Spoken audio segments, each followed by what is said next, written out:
Hello guys, welcome back to our channel. അങ്ങനെ ഇന്നത്തെ പരിപാടി തുടങ്ങിയിട്ടുണ്ട്. ഇന്ന് എൻ്റെ കൂടെ കമ്പനിക്ക് ഇക്കായും ഉണ്ട്. ഇതാ ബീഫാണ് നമ്മളിന്ന് വെക്കാൻ പോകുന്നത്. അങ്ങനെ ബീഫൊക്കെ കഴുകി സെറ്റാക്കി എടുത്തിട്ടുണ്ട്. മഞ്ഞപ്പൊടി ഉപ്പൊക്കെ ഇട്ട് അതവിടെ വേവാൻ വെച്ചു. അങ്ങനെ ഇതാ ഇന്ന് എൻ്റെ ഇക്കായാണ് പ്രിപ്പറേഷൻ ഫുള്ള്.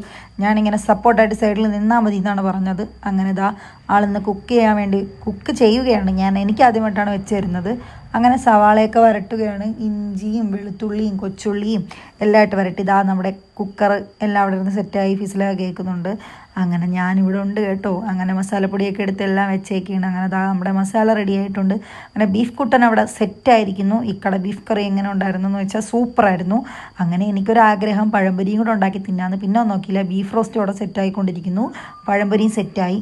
രാത്രി ഇപ്പോൾ ഏകദേശം ഒരു 11 മണിയായി. നമ്മൾ ഫുഡൊക്കെ കഴിച്ചപ്പോൾ തന്നെ 12 മണിയായി. അങ്ങനെ നമ്മൾ വാഴയ്ക്കപ്പൊക്കെ അവിടെ സെറ്റാക്കി. പിന്നെ അതാ ബീഫ് റോസ്റ്റിൽ കുറച്ച് നാരങ്ങ നീരൊക്കെ ഒഴിച്ച് കൊടുത്തു. എന്നിട്ട് ഇതാ കട്ടൻ ചായയും ബീഫ് റോസ്റ്റും വാഴയ്ക്കപ്പവും ദോശയും